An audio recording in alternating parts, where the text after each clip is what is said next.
Assalamualaikum warahmatullahi wabarakatuh.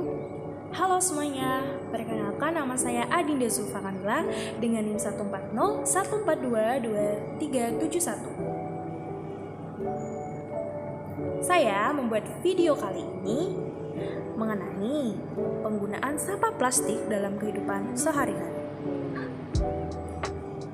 Plastik. Saat ini plastik digunakan hampir di seluruh dunia sejak tahun 1950. Sekitar 8,5 miliar ton plastik diproduksi di seluruh dunia, dan hanya 9% yang dapat didaur ulang menurut laporan dari Guardian.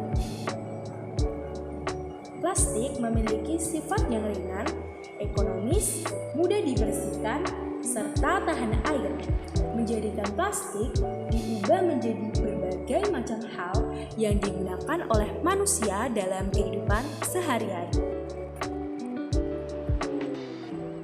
Pada tahun 2015, produksi sampah plastik sudah mencapai 381 juta ton per tahun.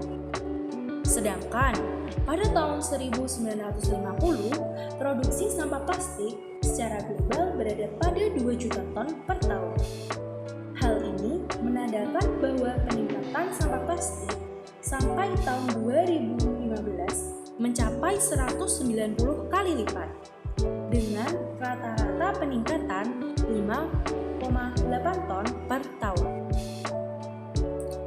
Indonesia menjadi negara penyumbang sampah plastik kedua terbesar secara global setelah Cina, yang hampir mencapai 3,2 juta ton per tahun. Karena tepat pengelolaan yang masih minim dan sekitar 45% sampah plastik belum dikelola dengan baik dan benar di Indonesia. Nah, teman-teman, apakah kalian tahu apa itu plastik? Plastik sendiri adalah senyawa besar polimer yang terbentuk dari unit-unit kecil polipropilena yang berulang-ulang dengan jumlah yang sangat banyak, yang menyebabkan sampah plastik sendiri sulit untuk terurai.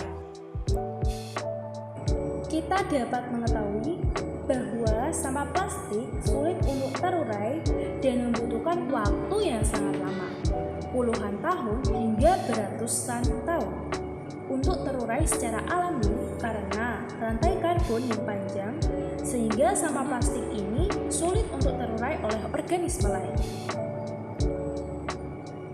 Karena sifatnya yang sulit terurai, menyebabkan kerugian pada lingkungan. Salah satunya yaitu terhambatnya peresapan air di tanah, sehingga tanah tidak subur dan dapat membunuh organisme lain seperti cacing. Dapat kita lihat dari gambar yang saya sajikan. Dari kedua gambar sisi tersebut, ada yang tercemar oleh sampah plastik dan yang tidak tercemar oleh sampah plastik. Di bagian kanan dapat kita lihat bahwa tanah yang tercemar oleh sampah plastik mengakibatkan tumbuhan tidak dapat tumbuh dengan subur dan menghambat perkembangbiakan dari tumbuhan tersebut. Sedangkan di sebelah kiri, melihat tanah yang tidak tercemar oleh plastik menyebabkan tumbuhan dapat tumbuh dengan sehat dan subur. Sampah plastik yang dibuang di selokan dan sungai juga dapat mengakibatkan tersumbatnya saluran air yang dapat menyebabkan bencana, yaitu banjir.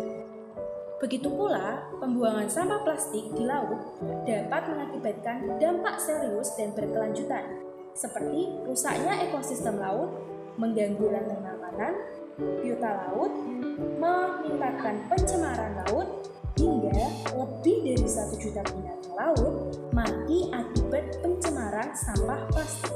Sampah plastik yang dibuang ke lautan dapat dimakan oleh ikan yang mengira bahwa itu adalah binatang laut lainnya.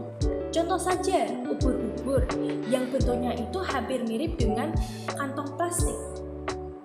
Sehingga rantai makanan dapat terganggu dan berbahaya jika manusia mengkonsumsi ikan yang telah terkontaminasi oleh plastik.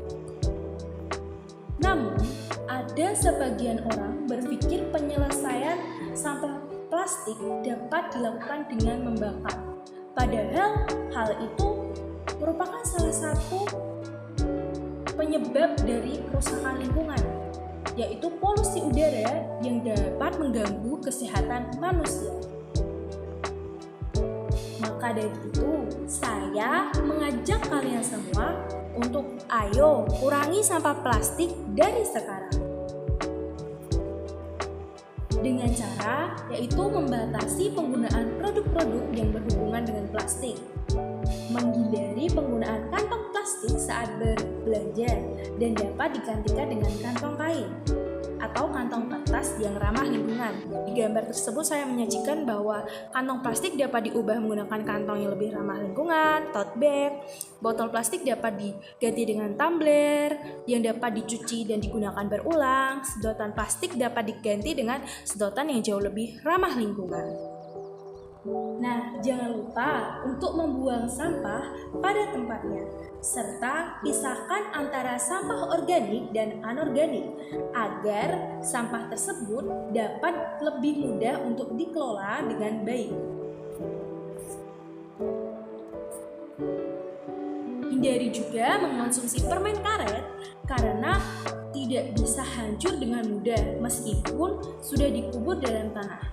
Permen karet sendiri perlu diolah agar hancur dan aman bagi lingkungan sekitarnya. Batasi penggunaan plastik dalam membungkus paket juga diperlukan. Pengiriman paket bukanlah hal yang asing lagi dan sudah biasa dan lumrah dalam kehidupan sehari-hari. Akan tetapi masih ditemukan banyak paket yang dibungkus menggunakan plastik. Hal tersebut dapat menambah penumpukan sampah plastik. Kita dapat mengganti opsi plastik tersebut dengan kardus dan karton yang berlapis-lapis agar paket tersebut dapat dikirim dan tetap terjaga dengan baik. Mulai sekarang, kita dapat memilah dan memilih sampah yang dapat didaur ulang seperti tas dari plastik, botol, dan masih banyak lagi. Dengan peduli lingkungan, berarti peduli akan diri kita dan masa depan generasi kita selanjutnya. Jadi, jika bukan kita, siapa lagi? Sekian dari saya. Terima kasih, sampai berjumpa di video selanjutnya. Wassalamualaikum warahmatullahi wabarakatuh.